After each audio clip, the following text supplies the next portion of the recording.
I'm Ariana Grande. Hi, I'm Cynthia Erivo. And you're listening to the Broadway Podcast Network. Visit bpn.fm to discover more.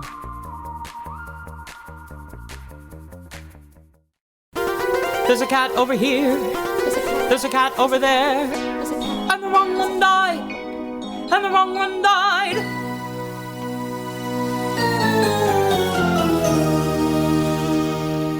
Welcome to The Wrong Cat Died, the podcast breakdown of the catastrophe. I'm your host, Mike Abrams, and today with another amazing guest. He happened to be out of the show when I was in Washington, D.C. to film my 100th episode with the Cats Tour, but I am thrilled to have him on the show today. So he was the Rum Tum Tugger on the U.S. National Tour 6 of Cats. Welcome, Hank Santos, and thank you for joining me. Yeah, thank you for having me. I love talking to Tuggers because it was my original answer for who the right Jellicle choice to be was a Tugger Mistopheles combination, and you and Ibn together doing all your TikToks and having all kinds of fun. I'm like, you are just adding to this fuel here. Oh yeah, we were throwing gas in the fire for sure. I love it. So, but let's start at the beginning. You obviously are going to go on. You went on tour as Tugger, but when was your first introduction to cats? Was it the '98 movie? Was it growing up? So I'm sure somewhere along the way I did see the '98 movie. I do remember it, but my first experience with cats that I can remember was when I was like 11. My dad actually took me to see the tour when it came through Charlotte. I don't remember. I'm 27 now, so when I was 11, it might have been the fourth tour or the fifth. It was probably the fifth because the fifth went for like 10 years. Yeah, so that sounds a long stretch of that tour. So that we went to see it at Ovens Auditorium in Charlotte, and I didn't I wasn't in the theater yet, and so I didn't really know what we were going to see. And the only number I actually remember was Tugger's number because he comes down into the audience and starts messing with the ladies, and I was like, that is awesome. Like, I want to do that. And this is pre me getting into performance, pre me getting into dance, anything. I was just oh, that's cool, man.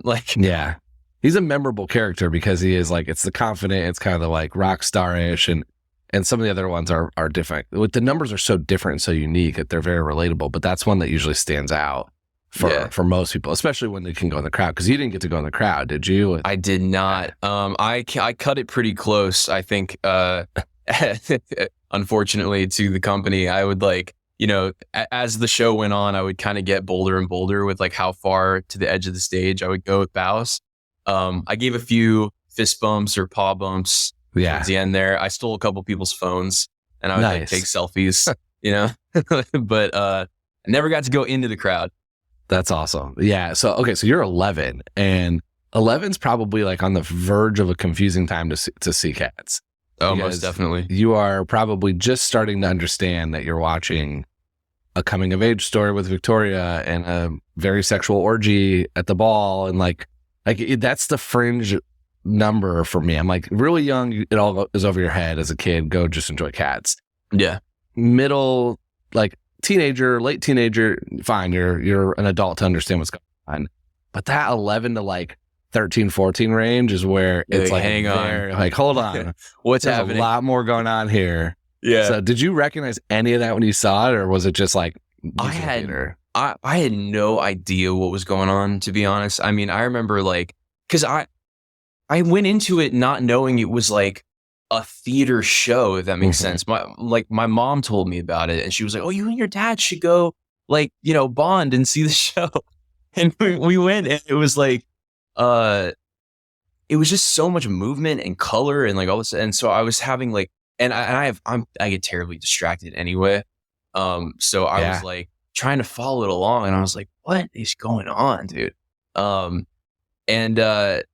It definitely was I'm sure my dad probably noticed it. My dad was probably what did I bring my son to? Just Yeah, it's sensory overload. And actually it wasn't until when I went to DC and watched it again live, because I'd seen it in 2016. It wasn't, I realized why I remembered Mungo Jerry and Tugger-Teazer so much. The first time I saw it, I was that whole thing was that number was memorable. And I'm oh, I really enjoyed that. And then I realized in DC, it was because it's the only time I wasn't overwhelmed. with like stuff going on. I'm like, there's so much always happening on stage. That's the one time where it's like, nope, just focus on just these two. No, seriously. And so, yeah, it like hit me after I saw that first one. I'm like, that's probably why I liked it. Is I now, like, at least now I know when I watch the show, I understand what's going on because I've spent hundreds of episodes trying to figure out the plot and the backstories. But in a first time seeing it, you don't pick any of that up. No, not even a little bit. I mean, I remember like I wanted so bad to get like a swing out, so I could like sit in the audience and watch the show. Yeah, but I just never got the chance. And we have like a archival bootleg, you know, that somehow made its way onto my phone, and I won't go into details. But I was watching it one night, and I was just like trying to see like, you know, little things that were going on. And I was like, it's amazing how much stuff you're like, wait, that happens there? Like, wait, what? Like, you do this? Oh, this is because of this. Like, you're like, oh, you're piecing it together slowly. But that's after like the fifth watch, you start to like realize all the stuff that's going on. Totally. And you were given the story. I mean, like you were given the actual background. So let's go into that. So you get cast in the show and you're essentially given the whole plot and the backstory and told everything. Was like your 11-year-old brain just mind blown from that? I remember when it first like kind of clicked that, like, you know, so when Chrissy Cartwright came in to rehearsals, and you know, we do like a felinity workshop, and you know, you kind of crawl around and get familiar with like the movement that goes into being a cat. There's so much of it that it's just so like, oh, you know, like this is kind of steamy a little bit. Yeah. In some places. Yeah, obviously there's moments that are super, you know, family friendly or whatever. Totally. But it kind of, it takes a couple times to really like sort of understand like just what's going on. And I think that's kind of what maybe deters people from Cats. 'Cause, you know, I feel like Cats is one of those things that it's either you love it or you hate it. Definitely. You know? Definitely. And so like, I think a lot of people just are on the hate train because they just don't grasp it the first time around because it's literally like nothing else. You know what I mean? Yeah. I've actually, one of my goals pretty early on with this podcast, once I realized it was going to continue past 10 episodes, was to find someone who could articulate their hate of it.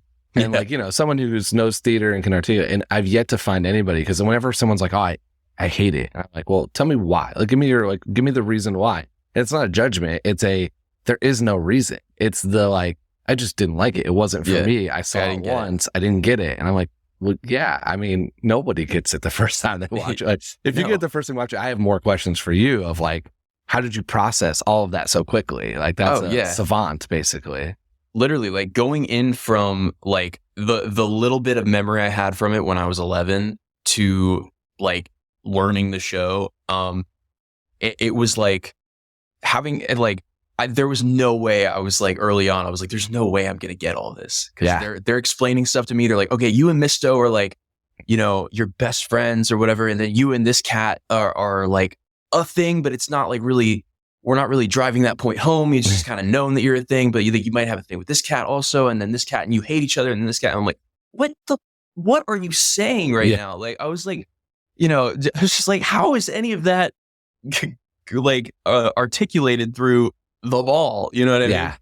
There's so much of it that's just like, it's so subtle in some ways, you know? Yeah. And it's really not, because there's like, it's not spoken word. Like, it's not like we're dating, like, and we're going to say that on stage. It's like supposed to be like a moment where you just give a look, or you kind of have like a dance number together, or like an action. And I'm like, again, there's usually 20 of you on stage when that's happening. And so trying to figure that out it's why there are people that like the super fans have gone like 80 times and go every city, because they can pick out a different thing each time, which is what I think is really cool about the show is you can watch it over and over and over again. And especially live, you know, like not the 98 movie where it's like you're just being fed the version each time. But if you go watch it live, you can pick up a different moment.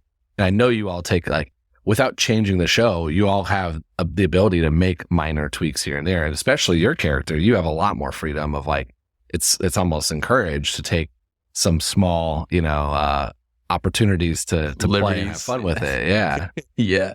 Yeah. I've gone off the rails once or twice, I think. to where I needed somebody to come in and go, hey man, relax. That's my favorite question to ask a Tugger is, what was your favorite couple like liberties you took? Like, what's some of the times where you pushed it? Oh man, definitely. For starters, definitely the selfies at the end of the show, because with the COVID era rules, it was never explicitly said that I couldn't like go into the audience and mess with people, but there were definitely a couple times where like I stole phones. I would like pick a kid's hat up off their head or whatever and like pretend to put it on. So definitely like the audience interaction, especially in my number too. I think in the Tugger number. There were a lot of moments where I was really messing with the people in the front. I think I got somebody to leave one time actually, because I think I was messing with his wife a little too much. And then all of a sudden Act 2 begins. There's a big gap in the front row, and I was like, whoa, whoops. All right, dial it back. Yeah, that you might have caused a marital riff on the way home. Yeah, Tugger definitely tests the strength of the relationships in the front row. I love it. It's and if you angered if it was a husband and wife, if it was a male female type of relationship, they didn't get the Bomb Ballerina McCavity song. Like the second act has another number. I know you gotta sit through stay. it. Man. Gotta stay through the whole thing. Yeah, that's wild. It always amazes me too when people get up and leave. I've never thought about getting up and leaving for a show, even stuff I haven't enjoyed. I'm like, let's see it through, like it's in 2 hours. Like, I mean, I take everything personally, so I'm sure maybe they just, wanted to beat the traffic or whatever, but I'm always like, that was me. I did that. I'm also just like, what are you going to do with that extra 35-40 minutes of your life? Like, what did you get? But I know. Yeah. So you grabbed some phones, but you didn't, cause like, I know in 2016 and pre-COVID, like you got to like go out into the crowd. So you were kind of confined to what could you reach? Oh, if I had my way, I would have left the theater. Yeah, you know what I mean. Like I'm very like, if you give me an inch, I'll take a mile. You know what I mean? Yeah. And so there were a lot of times where I was like, I'm also big on like ask for forgiveness, not permission. Yeah. So like I was like, can I go into the audience and just say F it and like do it anyway? But then like I was like, no, because I got to get back and And then I get backstage and everyone like at Bows, everyone's like been waiting on me and they're like, dude, we got to load out. Like, where have you been? You know what I mean? If you had the freedom during your number to go do anything you wanted, what would have been the thing you'd want to do most? Depending on the crowd surf. Crowd surf. I love it. I'm like half kidding too. Like there were times where I was like, could I be the first Tugger to like crowd surf? Like, that would be kind of sick. Yeah. Like, just dive out backwards. Just dive, like fully like have somebody catch. And like there's been crowds where it's like some of those venues, especially like the stadium style venues in like Canada, I'm like, oh, you can easily get like all the way to the back, That would be probably the most insane bootleg video ever, is if you jumped out and crowd surfed. Fired instantly. Like literally. I disagree with that, because I think that the whole point of Tugger, like the character of Tugger, is supposed to be pushing that boundary of like, you don't care. Like that, the Tugger's not supposed to care. And crowd surfing would be very on brand for Tugger. Yeah, definitely. I see a future where Tugger gets to crowd surf, definitely, or something along those lines. Like I just like, I don't know. I love messing with people when I'm in a position like that. So like, I spend half the show literally just like winking at people in the front row or like staring people down or whatever. Like I love the audience interaction. That's aspect awesome. Of it. I wish you got to do green eyes in the crowd back in because that's what they used to do. They roamed around in the beginning before the show to like work your way up onto the stage. And it was just purely messing with people. Because I wasn't prepared for it, and it scared the living daylights out of me when the lights go down. That's another thing that I remember from earlier, the show that I saw when I was younger, was the whole audience, like when they come through the crowd, you know what I mean? They start there. Yeah. And that's a pretty jarring moment for anybody. I mean, I think that's why like a lot of people also get like a little nervous. They're like, oh, don't look at me.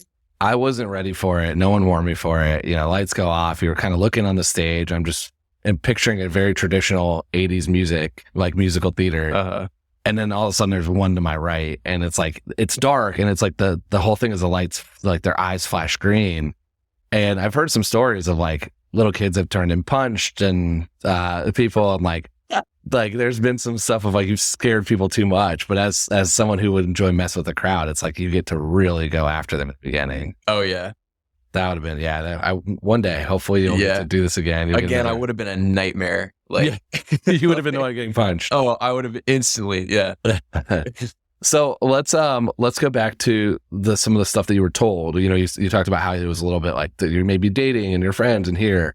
What is Tugger's relationship story? Like, what were you given from Chrissy and the team on what you needed to know about Tugger's like life?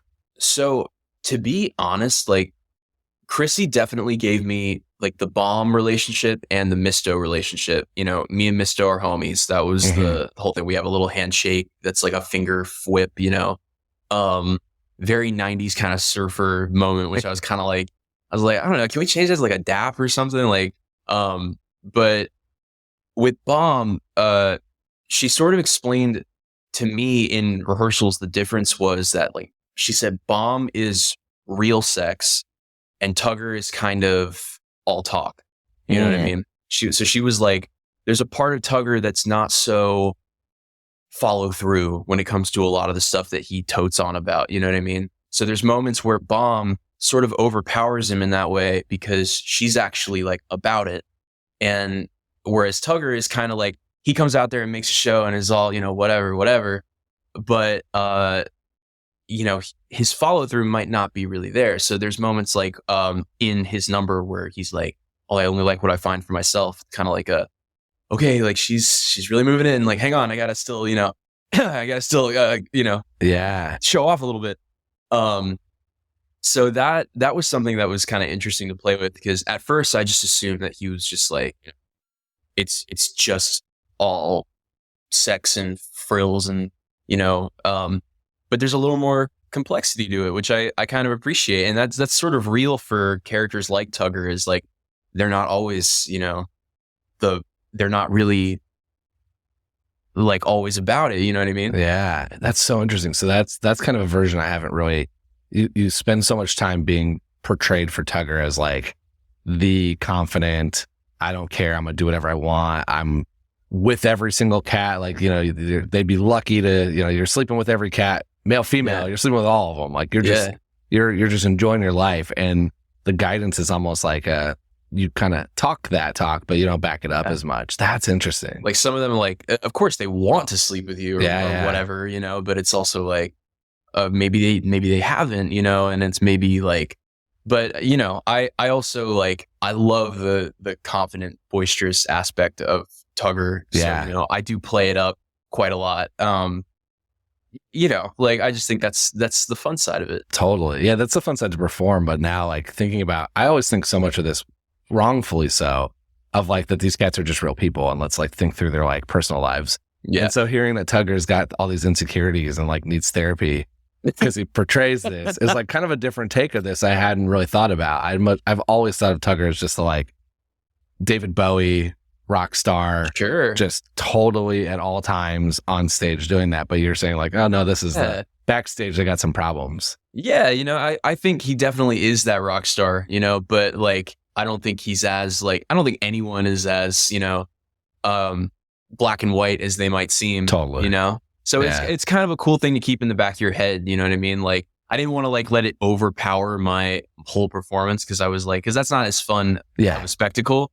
You know, it's cool to see somebody who's like, they can do no wrong. You know what I mean? They are just, you know, but like, I was like, okay, try to throw in a little subtlety. A, because Chrissy Cartwright told you to. Yeah. And then B, because, you know, like it makes sense. Yeah. Where's the moments where you would throw that in? Like, is it like a look or an action? Because like, it's not going to be, again, not spoken. And so much of your number is very outwardly like confident. So was it other parts that you were able to slide that thought in? There were definitely a couple moments with Bomb. I remember where, like, I would kind of in the ball, we're in the circle, you know, during Victoria and Plato's section. Yeah.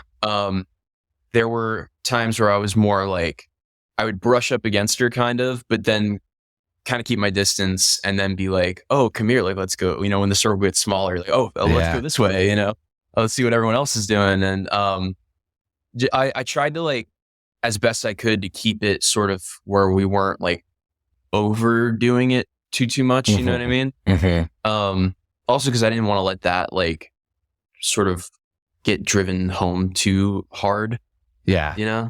Yeah, because it's like it's polar opposites of like the character, which is so interesting from a storytelling perspective, but also really hard to probably play both ends of that spectrum especially when the more fun one is the confident one. Like, you want to go out there and just like own it and have a great time. Oh, absolutely. With Misto, so your friends, like there's not a relationship, because that's what all the fans want, and that's what all the fan fiction's written about, and that's what most of the pictures are drawn on. Listen, man, as far as I'm concerned, there is one. All right. Okay. I'm probably not. I don't know what the rules with this stuff are. You know what I mean? Because there was like, I don't think there are rules. There was a whole press day that I missed when the rehearsals began, and so I speak very freely. But like, I like the idea that there is one. You know what I mean? I think with cats in general, like, they're not monogamous creatures or whatever. Totally. You know what I mean? Like, and I think that why not? Why wouldn't the boisterous David Bowie character have his, like, his true love on the side over there? You know what I mean? Like, it makes a lot of sense. People have gotten really deep into that theory, and they've talked about a lot of like different levels of Misto and Tugger. I don't know where I stand as far as how like deep it goes, because I don't know. You know what I mean? Like, all of these theories were presented to me like midway through me learning the show by like either other cast members or like the fan base. Yeah. Because I remember early on they were like, just so you know, like, as Tugger, you're gonna get a lot of you're gonna get contacted a lot by like fans. Yeah. And I was like, fans? What are you talking about? You know what I mean? I was like, I'm like a theater guy. Like, what do you mean fans? Like, who am I? You know what I mean? And they were like, yeah, just Tugger has like a big following, and there's a huge, whatever. And so like I had people reach out and would be like, so like where do you stand on Tugger and Misto? Like, or where do you stand on Duopolis and I'll be like, I guess I didn't really think about that. Like, so it kind of forced me to like really dive into it and be like, where do I stand on this? But like, for me, like it was the fun way to go, and it made so much sense. And Ibn is like, who played our Misto. He and I were also roommates, and he's like legit one of my best friends ever. Like, I love this kid. And I was like, I want as much Tugger Misto like relationship as I can get with you, because like Hank and Ibn get along so well, and I was like, I need this to translate through Tugger and Misto. Yeah, it's so interesting. I kind of love hearing that, your thoughts on it, and just in general, because it's the fan base is powerful and crazy and fun. Like, they're a really, really good group. I've noticed in the fan base there are a couple things that there's just not answers on, and there's a lot of like strife even within. Like, there's opinions, but you can't get consensus. Oh yeah. One is there's a very big section of the fan base that does not care about the new choreography. It's like traditional, old, don't worry about it. Yes. Which is one thing that I can't even speak about, because I only saw 2016 and beyond. So I'm like, cool. I don't know anything about dancing. The one though that's interesting is like when you start getting into the relationships, there is like a group where it's like, oh no, Tugger and Mistopheles are definitely dating and together. And there's like, well, but are they? And then you get the same thing with a couple other relationships with like Bombalina and Tugger, and like some of are Demeter and Bomb's sisters, or are they best friends? And like, there's not consistency. And I have sparked some controversy when I've made a meme, and it's like, I made a meme making fun of Demeter and Bomb's sexual energy, and they're like, they're sisters. And then I like put it up on social media. Canon. And I got half of the crowd. It's literally half and half. It's like half are saying sisters, half are saying friends. And so there's not right answers to this, because there shouldn't be. It's not what's part of the story. It's what makes the story so fun, because it was a world created and you can have all these different things, and they're cats. So like, to your point, they're just cats. They're not male, female, they're cats. Like, so I think it's really cool. It's a part I like about this most, because it allows me and other fans to create other parts of this world that don't exist. Yeah. And be able to say like, well, what did Grisabella do when she left the tribe? Like, I have theories, but nobody's ever got an answer to that because it wasn't ever really talked about because it's not relevant to the 2.5 hours you're doing on stage. Yeah. And that is what's cool. There's a Tumblr, there's a group of Cats fans that write cats in like everyday interactions on Tumblr. It's a community. I've seen a couple of those. I think it is awesome. Like, yeah. I got so sucked into it early on because like everyone was like, oh, just so you know, the Tumblr fan base is pretty big. Yeah. And I was like, I haven't been on Tumblr since I was like 15, you know? So I was like, oh, let me check this out. I was like, this is so sick. Like, I can't do it. I'll lose so many hours if I get into it because I know too much now. Like I could write every character in detail, and I don't need that to be another aspect of my life right now. But they're a really fun group of people too because they're creating new characters and they're like, it's so wholesome. I kept thinking when I was first told about it, I'm like, there's no way this is wholesome. Like this is going to be a little like sexual and like a little furry-ish. And it was like, nope, it's just a very, very wholesome group of people enjoying the art.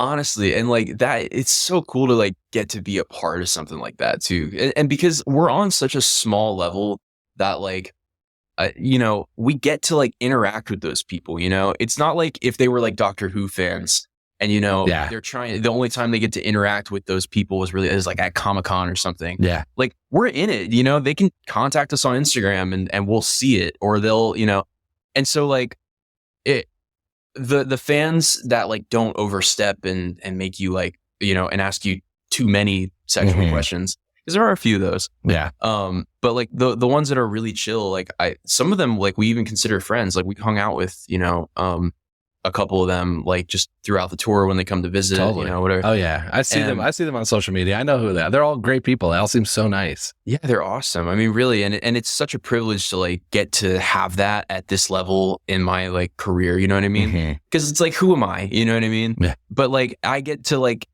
experience like someone who not only like appreciates like my performance and my take on stuff, but like gets to bring me into this world that's like so, dude, like it's so vast. Like there's so much backstory and stuff. And like, how can you not get sucked into something like that? Yeah. And there's just so much you can do with it. There's the cosplaying version. There's the artists. There's the Tumblr writers. There's collectors. There's just so much to it because it's been around for so long. I mean, that's where for me is everyone's like, when does this podcast end? I'm like, well, it's not, because there's 40 years of usually five different productions going on every year. There's like endless amounts of people to talk to who have done this show.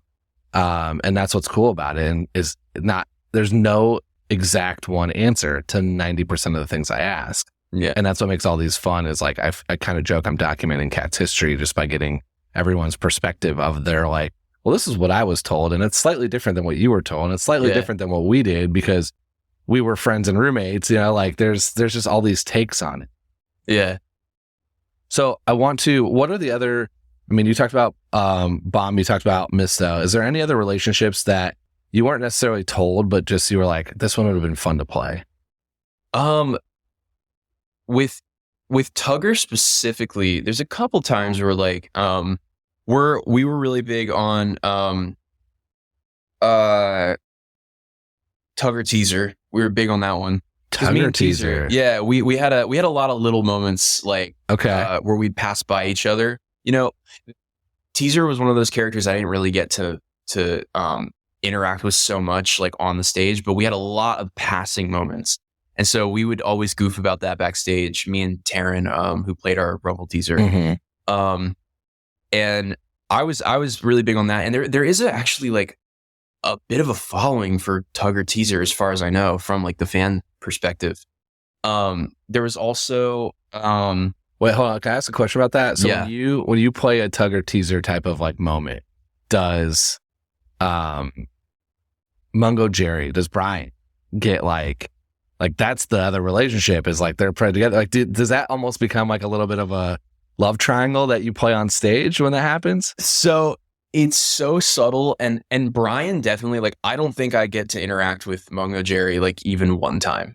Like the only time I can get to like see him is when McCavity comes out and we used to give each other like a sort of like a worried meow kind of look. but that's really the only time like that we get. He's behind me in Tugger a lot. He's like they like frame me at one point with some of the choreography and stuff. But so like that was sort of like and also I don't know it. I know they're playing it like they're a couple. Yeah, but I don't know what the canon is for the two of them. So that it's a very different one where there's some brother-sister thoughts, but I think most of it, at least Brian and Taryn kind of explained it as they were trying to like be together, but they're also trying to win.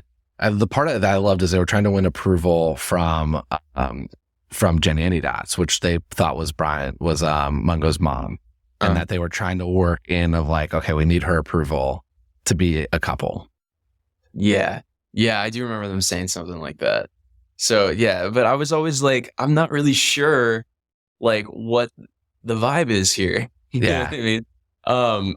And so I those moments were sort of just between me and Teazer. And that was also like, it's funny like when you form relationships as people like backstage, you kind of go, oh, we should totally do this, or we should totally do this or whatever on stage. And then it like works its way into the canon. And so like there are a couple moments with like I remember someone saying me and Tumble Brutus aren't supposed to like each other, or we don't, but we had a couple, and there were a couple moments where I was like, get out of here, you know, to him. But we had a couple like smiley playful moments too. It's just funny, like there's so much you can do in like just these tiny little passes with like glances that like literally form a whole story together. Yeah. Well, and that's, I mean, your point is spot on, which is that the relationships off stage impact, because there's, again, it's not spoken word as what happens on stage. And we've seen some of the canons, like if you read the Wikipedia canon, there's some moments where they're like, these two are together. And it's like, well, no, that stems from 2016 because these two guys were really good friends off stage. Yeah. And like their characters weren't supposed to be in the 1998 movie, but now they kind of like play some moments, and now that's the way it goes moving forward. So yeah, or you have the characters that got married in real life, and you know what? Yeah, there's some. There's definitely some Tugger Bomballerina marriages. There's been a couple others. A lot of them do involve Tuggers, which is kind of funny. Isn't that funny? Yeah. So I don't know if that's a casting kind of like just personality style or what, but I have noticed that of the relationships I've heard that have turned into marriages, I think I'd say almost 2/3 of them involve a Tugger. It's so funny because like there are so many like people in theater that I know that a lot of people I've worked with in the past have had like theater parents or whatever. And there's not one but multiple stories of, oh, how did your parents meet? You know, oh, they did Cats together. Yeah, back in whatever. And I'm like, huh, it's a weird theme there. Like, yeah. Well, I do kind of get it. You're all in peak performance shape in unitards, crawling all over each other for 2.5 hours every night. Like, it's a sexual show that like it's also just theater people. I mean, theater people in general, like it's, you know, there's always, I don't think I've been in a single show where there hasn't been some sort of showmance that goes on at some point, you know, like, I mean, I don't know. I don't want to generalize either. I'm sure people are probably like, that's not true, but like, it's just been my experience, you know, but, who's to say? I've never been in the world, so I couldn't even tell you anything. I played one performance in my life as like a kindergartner, and I've never been on stage since. So here I have no frame of reference for this. We're gonna take a quick break, and then we'll be back for more of The Wrong Cat Died. I want to do some rapid fire. Some Cats questions. So if you could go on for anybody not Tugger, forget whether you're capable, male, female, it's in your vocal range, just if you could do one track one day, who would you want to perform as? Misto, no doubt. Want to do the turns? Oh my God, dude! If I could dance like that, like it'd be done. Like I'd be reckless. Love it. Like I love dance and I love movement so much, and I have such a little background with it. I did like competition dance when I was like an early teen, only for like 2 years, and that's something, one of those like, oh, if I had just stuck with it, you know, like, and that easily, no doubt, Misto. Awesome. Who are your favorite and least favorite characters from the show? My favorite character, I mean, even before I was Tugger, easily Tugger. Love Mungo, Jerry, and Rum Tum Tugger. Love the twins. Tantamile and twins are Porcupine. crazy. Love the twins. like such a cool track. Like seriously. And Tumble Brutus, love that one. I as far as least favorite, not really sure, honestly. Like that's not something that I've ever thought about. I guess like, oh, dude, I don't know. I don't see Pounce a lot on stage, and so like, but that's like as far as like from a Tugger perspective, I don't see him on stage. I know he gets seen by the audience quite a bit, but just like I guess I don't know which cat personality, if you took the people out of it, like if this was the like just the way that they're supposed to act, would be the one that you would get like you wouldn't get along with in real life. Which cat personality would I as Hank? Yeah. Not get along with? Oh, dude. Probably Alonzo. Okay. Too vain. Okay. What is your favorite song from the show? Tugger. Oh, Tugger, yeah. Easy. Just come on. all in. All right. So if you were, I always ask one fun one. So if you were, and I threw this to Luke and I tried to turn them into a boy band because that was my original joke, is that I wanted an X Factor boy band, right? One Direction, Jellicle choice. So if you were with Misto as a boy band, Tugger Misto, who are you filling out your boy band with from the other cats? Like, what are the other cats you're adding to your boy band? Definitely it would be like Tuggers, the bad boy, crazy one that eventually goes solo. We got Misto, the sweetheart. And then I would say I need Tumble in there somewhere.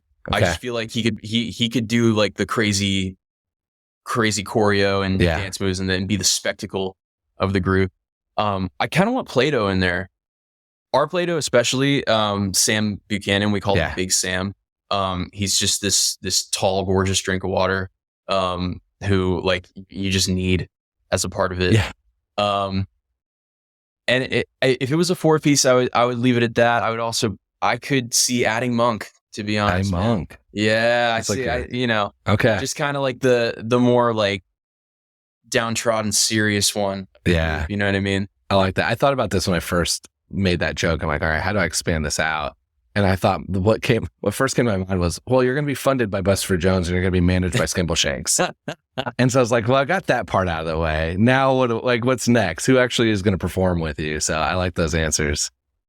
Buster is like the big weight Capitol Records. Oh yeah. He's the cash. He's paying for everything. And Skimble's keeping you on track. He's managing tour. Yeah. I love it. All right. This is the $1 million question. I've argued at length that I don't think it should be Grisabella as a Jellicle choice. So I want to hear, do you want to defend Grisabella or do you want to make a different Jellicle choice, and why? Oh man. I thought about this so hard even before coming on, and I was just like, I don't know. Cause like, I'm really split on the decision. I think Grisabella needs to be put out of her misery in a way, but also like, I think there's something to be said for like, can't we just take her in and clean her up a little bit and help her out, instead of just making her, go to the next life? And part of me is just like, I think Gus the Theater Cat is a perfect example of someone who's lived the life. They did it. They have literally squeezed the last drop out of who they are and like what they do. And then it's just time, for them. So I think Gus the Theater Cat is like the obvious choice in my opinion. So I did keep track. So if you're picking, what am I putting your vote down as, Gus or Grizz? You can put me as Gus. Okay. Yeah. I don't think Grizz. I think Grizz could have gotten cleaned up in this time. That's my current argument. I mean, my joke was always the Tugger Mistopheles together, One Direction type of thing. And I think there's an Edwin Drew style, like let's let the audience vote on who's their favorite performance that night, like who should go. Which I think brings a whole nother layer to this. But my real answer, and I think I noticed it's because most of the Grisabellas now are younger, is they don't look as like weathered and worn of like that, oh my God, they're not going to make it a year. It's like, let's stick her back. The family's welcoming her. Let's let her have a year. Give her some time. Let her, get back to it. Still be glamorous. Still be, like she can go next year. Yeah, exactly. There's time. Did your cast ever talk about this much? I mean, I heard that they did it like the week I was coming, because obviously that was like, I sparked it a lot. But did you ever discuss this? We didn't like, I early on in rehearsals, we most likely did, and I was so chaotic trying to learn the show that it slipped over my head. But there was a moment in rehearsals when the story was finally starting to click for me of like what was going on, where we were just doing like a walk through, like just to get the the stage spacing down. And John Anchorbow, who played our Gus, turns to our Jelly Lorm and he goes, "Well, maybe next year." And it cracked me up so hard in that because I was starting to get it, what was going on. And I was like, oh my God, put this guy out of his misery, please. Like, it wrecked me. I thought that was so funny. So that's sort of where my head's been at, like, since then. I was love like, it. yeah, it's gotta be Gus, man.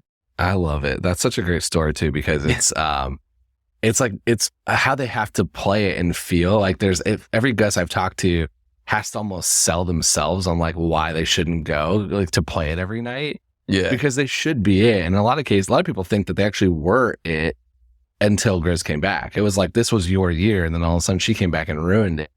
And they have to like accept that. And they have to like figure out whatever acting method they need to be able to do that every night and not be angry. And so every Gus, I'm like, no, you can say yourself. Like, it's okay. Well, we all know it should be you. Yeah. But I love the joking of it. Yeah. That is so fun.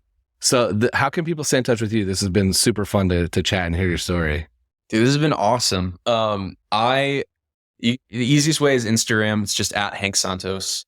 Also, I'm trying to stay relevant on TikTok, man. I swore I wasn't going to do TikTok, and then I started making Tugger Talks, and they did pretty well. So I was like, oh, now I have to milk this for every drop. So I told your entire cast when I was with them in DC. I told everyone I was talking to that was doing a regional production, the Cats transition TikToks are so easy and well done. And then someone framed it for me. They're like, well, not really, because once we finish our makeup, we're like about to go on stage and like not ready to go do stuff. But I'm like, you have this built-in transition and costume and like amazing just total ambiance that you can put into these videos. So it's been so fun to watch yours. It's so frustrating as Tugger because like I get the 20-minute intermission to do anything in that costume because I start the show as Bill Bailey. Yeah. It's just a regular run-of-the-mill looking cat. Mm-hmm.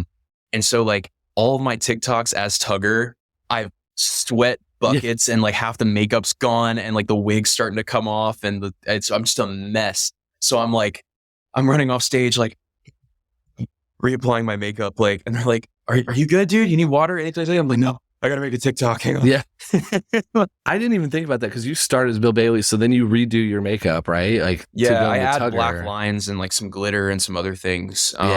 So you couldn't do the like pre-show in your just your normal every TikTok clothes. that I've made is always at intermission, and it's always like I guarantee you I'm soaking wet. Yeah. Like, because I sweat buckets in that vest and that fur. Yeah. And so like, but I wanted to do more because like, for me specifically, like I have like a sleeve of tattoos and I don't, the TikTok that like did the best for me is like, I come out, everyone says I look like an alt boy that transitions into like a theater boy, like, and I always thought that was cool because I was never really like, I wouldn't really classify myself as a theater kid anyway. And I love the juxtaposition of like, having like my tattoos and my, piercings and the edgy look into like, I'm the Rum Tum Tugger in Cats the Musical, peak theater, like as theater as you can get. And I was like, oh, dang, I wanted to kind of milk that a little more. But I'm glad that they did well. That was kind of sick, honestly. Yeah. I've as someone who pretty much only makes memes on TikTok, and because I don't need to be in it, can't dance, I'm sitting there going like, you all are professional dancers for the most part. Like any trend that you see, it's like y'all can pick that dance up in 5 minutes, and I'll never be able to do it. So yeah, it's like you're built for TikTok. You also feel like such a jackass during intermission when like everyone's so tired and everyone's sweaty and like you're in the middle of a split week or whatever, and you come in like their dressing rooms and you're like, does anyone want to be in a TikTok with me real quick? like, and everyone's Anybody like want to dance chugging water, more? like, no, go away. Like, you know what I mean? And so like I've tried to like, I have a couple in my drafts that are like not finished because it was like a very ambitious like start to I wanted to involve everybody, you know what I mean? Yeah. And we're at the point in the contract where I would come back and like, okay, so I need Bomb right here, and then I need Vic over here, and then I need like Misto in my back, and then I need Dude over here. And like everyone's like, dude, go away. Yeah. Like what? Like we're exhausted. Like enough. And you're just like, you feel like so like, oh, okay, my bad. I still think you should have done more. I know. I agree. But I get it. I totally understand. It's like mid-show. It's really tough. And it's not like you're putting this on just for, for fun on a Saturday. It's like, no, you're going to work. Yeah. And you're trying to like do this content in between.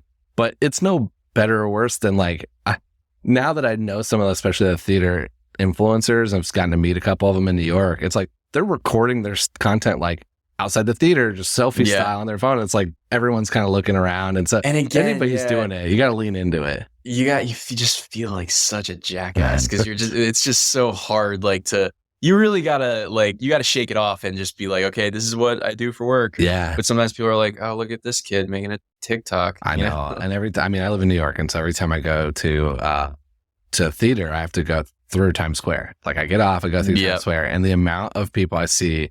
And they're usually tourists who I'm like, these are not influencers with their tripods and like their like ring light with them. And I'm like, y'all, this is just a picture. And I take it every time. I'm like, all right, I'm gonna send this to my 800 followers back home. Like this is. And I've tried to, like, I have a couple that are like just not cat regular thirst trappy TikToks that I've made, and like I post them and instantly I just shrivel with cringe because I'm like, oh God, what am I doing with my life? Like, my grandfather fought in a war. Yeah. Like, and you're like, dancing. Oh my God. On social media. Yeah. We're in a different era. But it's fun. It's fun content to see. It's fun to see it all kind of happen. And then there's also like, there's a positive side of the influencing world too. So I like also like to think of the like educational and help, and the ability for, I've gotten some messages from people who are like, I didn't get to see the tour because they live in the middle of nowhere in the country and are so excited to be able to see your content or hear this podcast or see bootlegs or some versions. It's like, there's still ways to interact with it, even if you're not able to go. And so it's also an accessibility thing that I think is really cool for shows that maybe aren't as easy to go see. Oh, definitely. I mean, that's what really keeps me like wanting to stay interacting with people. Like, I definitely try as hard as I can because, again, like, who am I? You know what I mean? Yeah. Like, I'm not some A-list or whatever. I'm like a theater dude, doing like a non-union tour.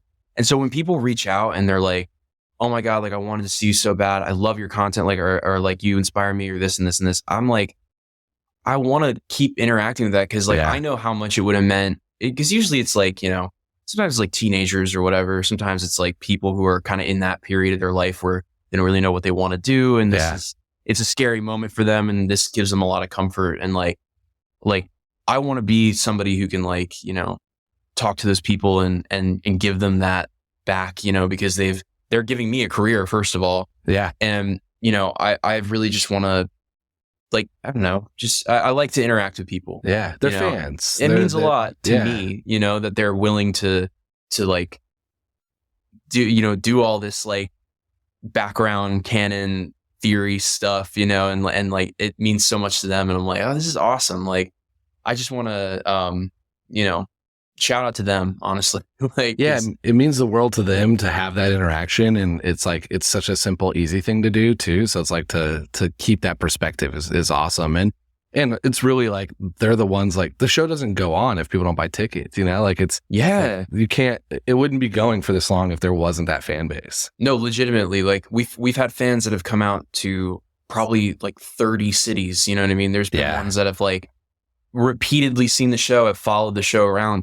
And some people are always like, are you cool with that? Like, whatever. I'm like, of course I'm cool with it. What do you mean? Like, they're coming to they're buying the ticket to keep me in a job. Like, and they're also very nice people too. And they show a genuine interest in this stuff. And like, naturally you have one or two like people that sort of overstep and kind of push your boundaries a little bit when it comes to like bringing it into your personal life. You know what I mean? But like, that's anything. I mean, that's Cats. That's any other show, you know? I've never understood the criticism of like the going to see it many times, because I know it's not a complete apples to apples, but like I'm a huge sports fan and I go to games. I've gone to other cities to go to games.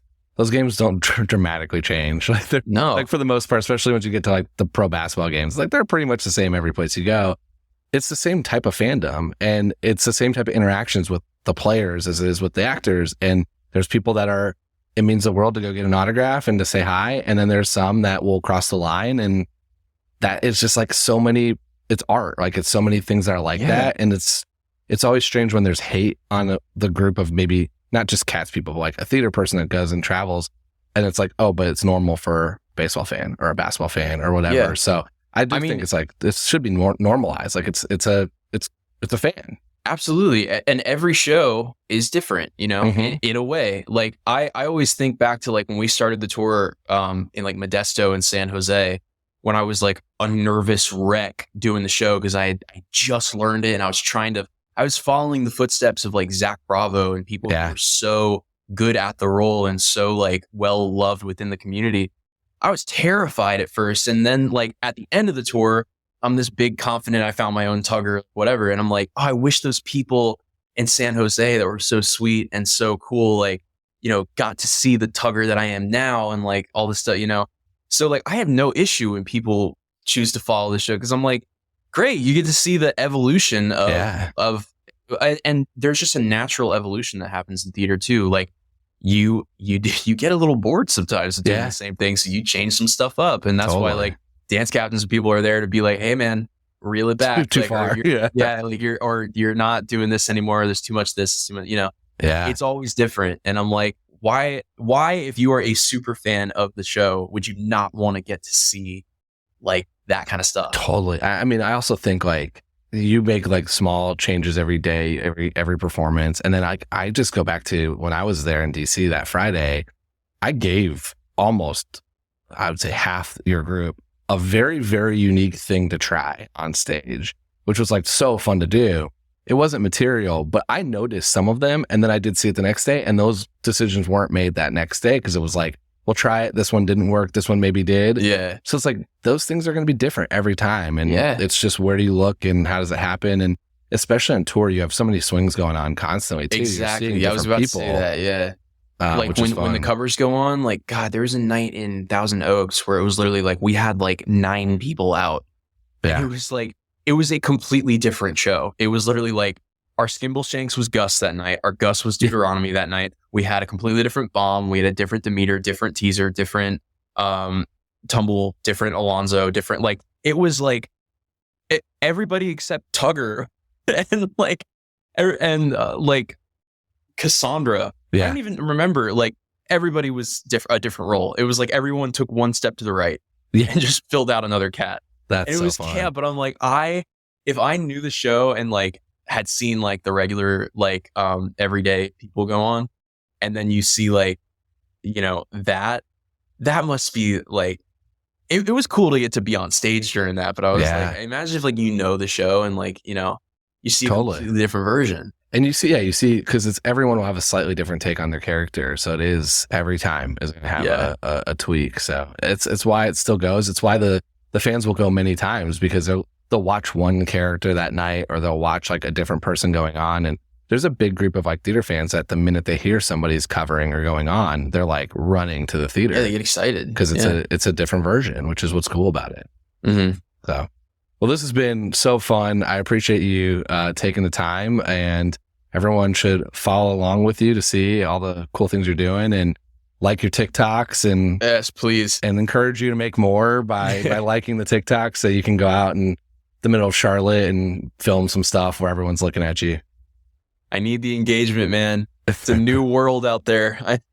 I love it. This has been so much fun. Yeah, it's been awesome. Thank you so much for having me. I'm glad I finally got to sit down with you. I know. Finally got to do it. I know it was didn't work out in DC, but here we are today. So well, this has been so fun. Thank you, and thanks everyone else for listening to this episode of The Wrong Cat Died, the podcast breakdown of the catastrophe. To follow along, you can subscribe on Apple Podcasts, Spotify, or anywhere else you listen to podcasts. Follow us on Twitter, Instagram, or TikTok at The Wrong Cat Died, or check our website, thewrongcatdied.com.